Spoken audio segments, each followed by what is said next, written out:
नाज़रीन, ओबावड़ो वेझो रावंती कचे वारे इलाइक़े में केतिरनि ई सालनि खां हलंदड़ मुख़्तलिफ़ बिरादरियुनि जा तकरार ख़तमु कराइण लाइ मेड़मिंत क़ाफ़िलो मासूम नियाणी ऐं पाक किताब सां गॾु रवानो थी वियो आहे। हुन हवाले सां वधीक रिपोर्ट करे रहियो आहे मेरहान टीवी जो रिपोर्टर गुलाम कादिर बोहर। रौती कचे वारे इलाइक़े में मुख़्तलिफ़ बिरादरियुनि पारां जेको क़बाइले जहिड़ो तकरार हली रहियो आहे, जंहिंमें मुख़्तलिफ़ शार बिरादरी, दौंदू बिरादरी ऐं कोश बिरादरी ऐं सीलरा बिरादरी पारां जेको खूनी तकरार हली रहियो आहे, जंहिंजे लाइ अॼु अमन क़ाफ़िलो जेको आहे मिंथ में नियाणियूं ऐं क़ुर शरीफ़ ऐं शाह जो रिसालो खणी जेको आहे हितूं जेको अमन क़ाफ़िलो वेंदो। असां सां अमन क़ाफ़िले जा जेके सफ़ीर मौजूदु आहिनि उन्हनि सां हाल अहिवाल करण जी छा चवणु आहे? साईं, मुंहिंजा ई काफ़िले जो ऐलान दोस्तनि कयो, हुन सां असां बि शामिल हुआसीं।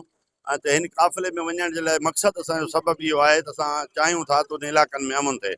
जेके धुरियूं झेड़नि थियूं पाण में, जिन्हनि जा पाण में क़बाइली तकरार आहिनि, उन्हनि सां राब्ता कयासीं ऐं उन्हनि खे चयोसीं त महिरबानी करो तव्हां असांखे टाइम ॾियो ऐं असीं तव्हां वटि अचूं था, क़ुर मजीद बि खणी अचूं था, मासूम ॿार बि वठी था अचूं, नियाणियूं बि वठी था अचूं। इन करे वठी पिया वञूं जो असांखे दिलि में दर्द आहे ऐं असां चाहियूं था त हिन धरती ते अमन थिए। अदा ही असां अमन क़ाफ़िलो गॾायो आहे पंहिंजे उबाड़े शहर जो, जेको हिते असां वटि रोज़ खूनारेज़ी थिए पई, ही क़बाइली झगड़ा उन्हनि असांजो हिन इलाइक़े जो सकून बर्बादु करे छॾियो आहे। जंहिंमें असां मीरपुर माथेलो ऐं ॾेरकी जे दोस्तनि प्रोग्राम कयो आहे। असीं उन्हनि जे आदरबाह जे लाइ हिते बीठा आहियूं ऐं असांजी उबाड़े जी बाशऊर अवाम बि निकितल आहे। इंशा अल्लाह ताला असां मेड़ जी सूरत में अॼु नियाणियूं क़ुर पाक खणी करे अॼु कच्चे जी तरफ़ वेंदासूं। अॼु असांजो मिंथ मेड़ क़ाफ़िलो जेको कच्चे जी तरफ़ वञी रहियो आहे, ॿिनि धुरनि जी थाल आहे। इंशा अल्लाह इहो थींदो आहे। असां सभु चाहियूं था त उहे पाण में भाईचारे ऐं अमन सां रहनि। असां सभिनी खे अमन घुर्जे। उन काफ़िलो कच्चे जी तरफ़ मुख़्तलिफ़ बिरादरियुनि ॾे शहर सीलरा दौंदू सभिनी ॾे असीं वञी रहिया आहियूं। असां सां गॾु मासूम ॿारड़ा बि आहिनि, नियाणियूं बि आहिनि, क़ुर मजीद बि आहे।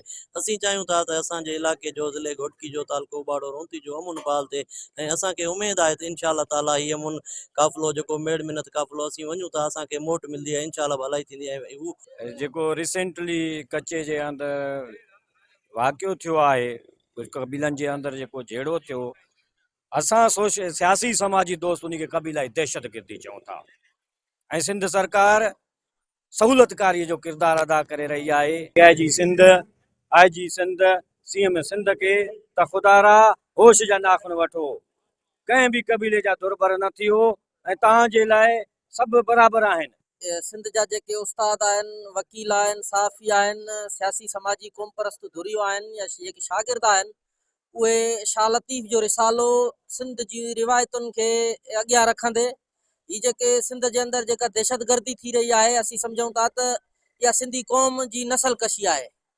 जे नसल कशी जे पुठियां हिन फेडरेशन जे अंदरि हिन फेडरेशन जे 47 खां वठी अॼु ताईं सिंधी क़ौम खे जीअण जो को बि हक़ हासिल कोन्हे। हिन फेडरेशन जे अंदरि असीं सम्झूं था त ही सिधी सही जेका दहशतगर्दी आहे, उन जे पोयां हितां जी जेका फेडरेशन संजीदा कोन्हे। जेको अमन मार्च घोटकी ज़िले जी बाशऊर अवाम पाण मुरादो हिकु हेॾे ज़ुल्म ऐं ज़्यादती ते उथी पई आहे ऐं अमन मार्च करे पई रौंती कचे जी तरफ़। असीं सम्झूं था त हीअ असांजी पंहिंजी क़ौम जे लाइ सुठो पैगाम आहे।